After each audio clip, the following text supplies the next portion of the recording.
Hello, welcome to my channel, Another Bibliophile Reads. My name is Greg, and I have just got off my failure of the 500 book challenge last week, where I made it to 125 books read before buying another book. And I did fail.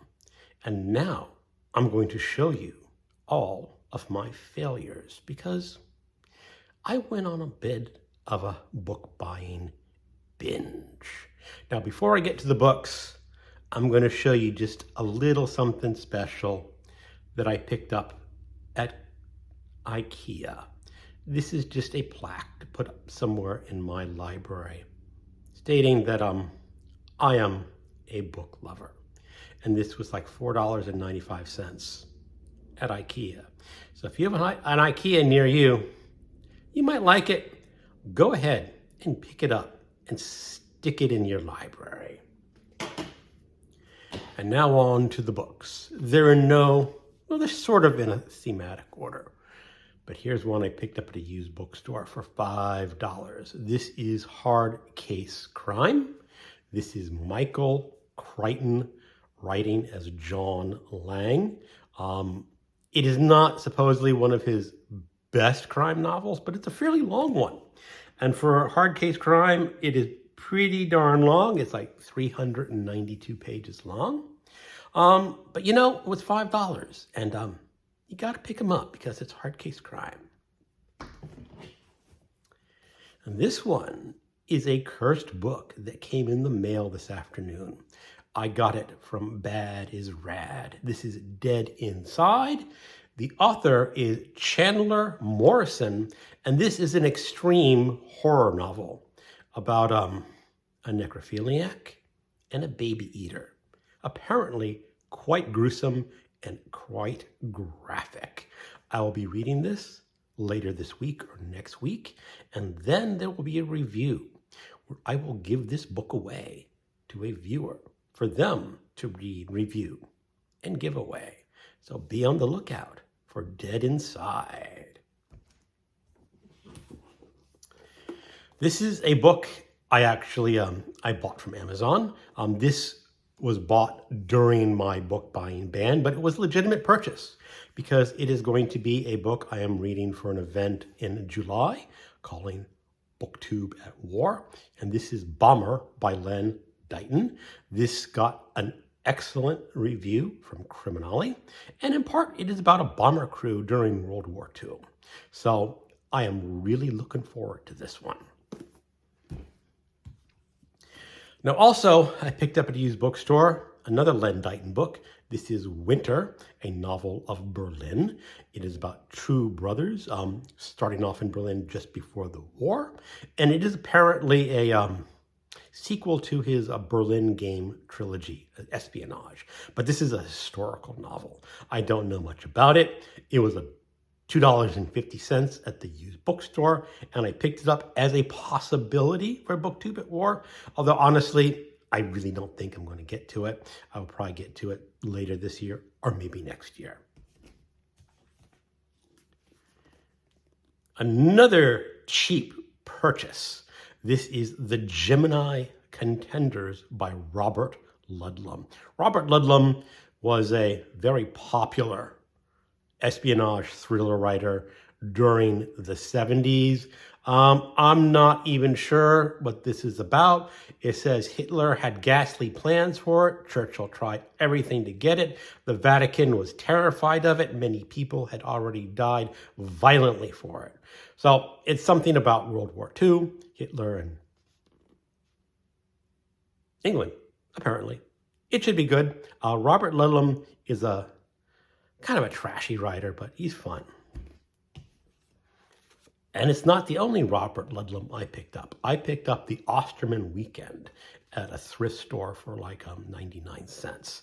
And I actually just read this a few days ago. I will be giving I may give a fuller review, but this is apparently, and this is about Moscow having during the Cold War putting some blackmail about businessmen, and they're going to blackmail these businessmen to tank the world economy. It was a fun little read. It's 336 pages.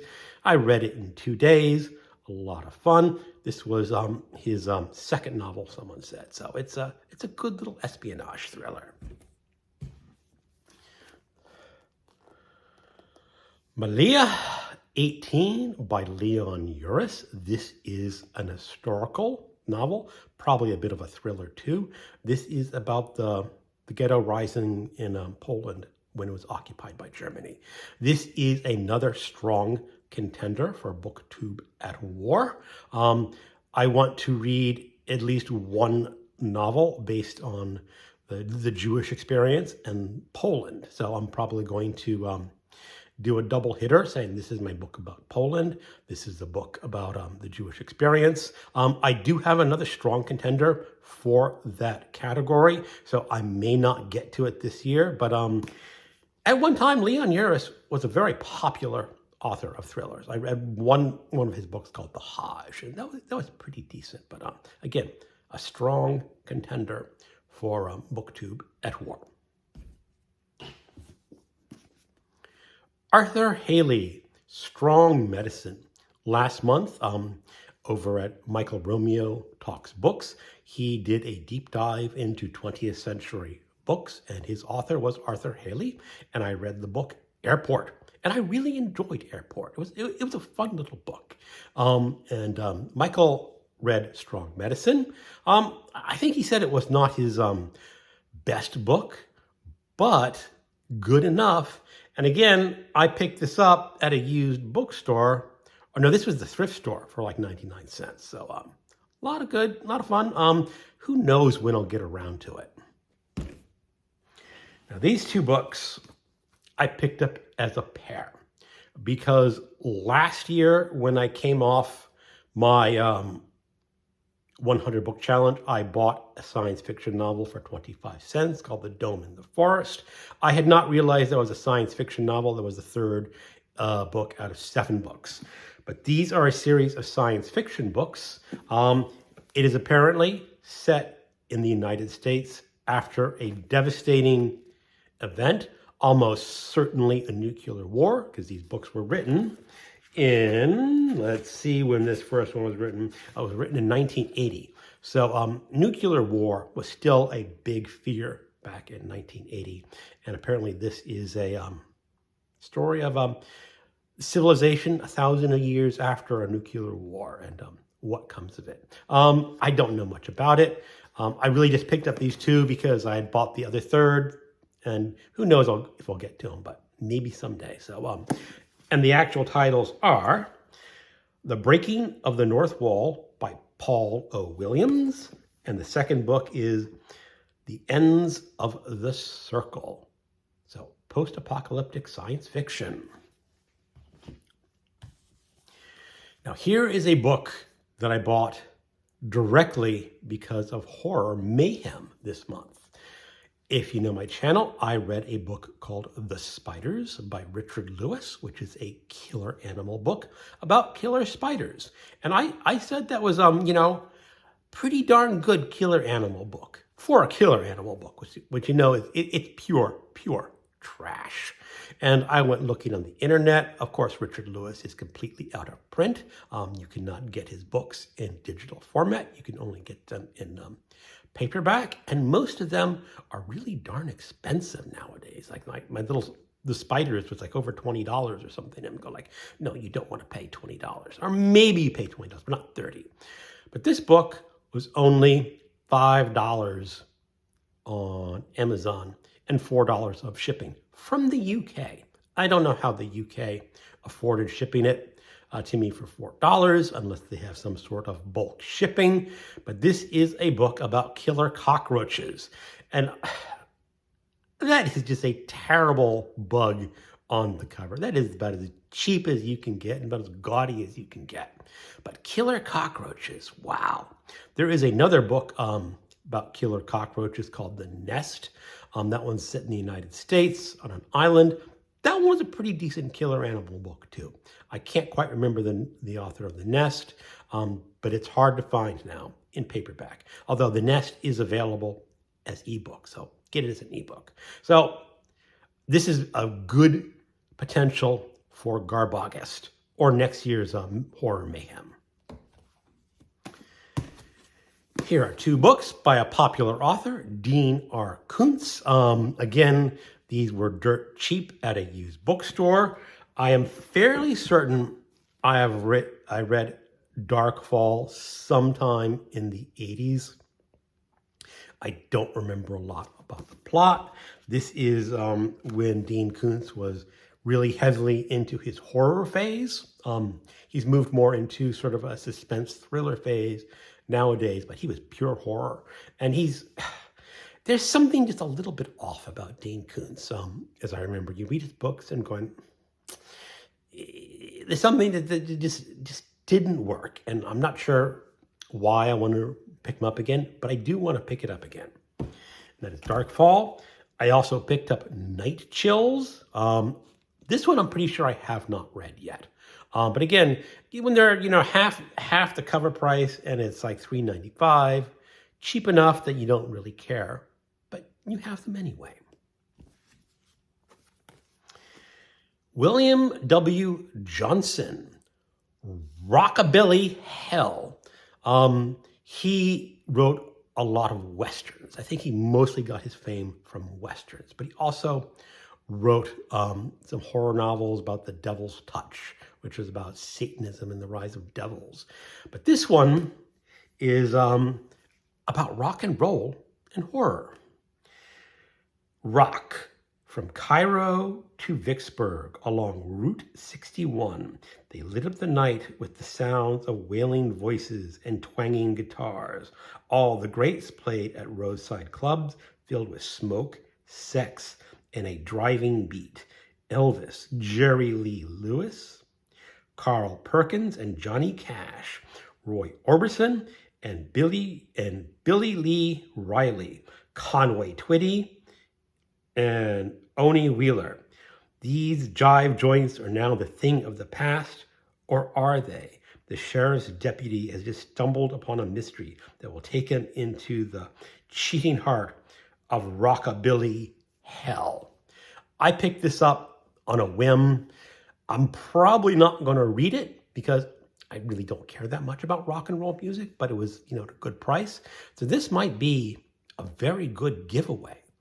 If you love rock and roll music and you love horror books, drop me a note. I'll send it to you. Douglas Clegg, The Dark of the Eye. This is one of his very early horror novels. I don't think he ever really broke out into big fame, but he was a pretty good horror novel on the ones that I read. But what I really liked about him was not his writing. He wrote a book called Afterlife. And it was, an okay horror novel. In his afterword, he mentioned something about supporting animal shelters because he was a big supporter of rescuing animals, especially rabbits, even though I don't have a rabbit now. And I said, if he supports rescuing animals, I can support him by buying his books. This one I, of course, bought used, so I'm really not supporting the author, but I'll go ahead and give this a read sometime. Oh, what is it about? A tragic accident left 11-year-old Hope Stewart with an extraordinary power that is both a blessing and a curse. Her touch alone can heal those suffering from horrifying affliction or subject them to an unspeakable fate. Now a once innocent child has become the prey in a monstrous hunt. Her scientist father is determined to exploit her frightening gift.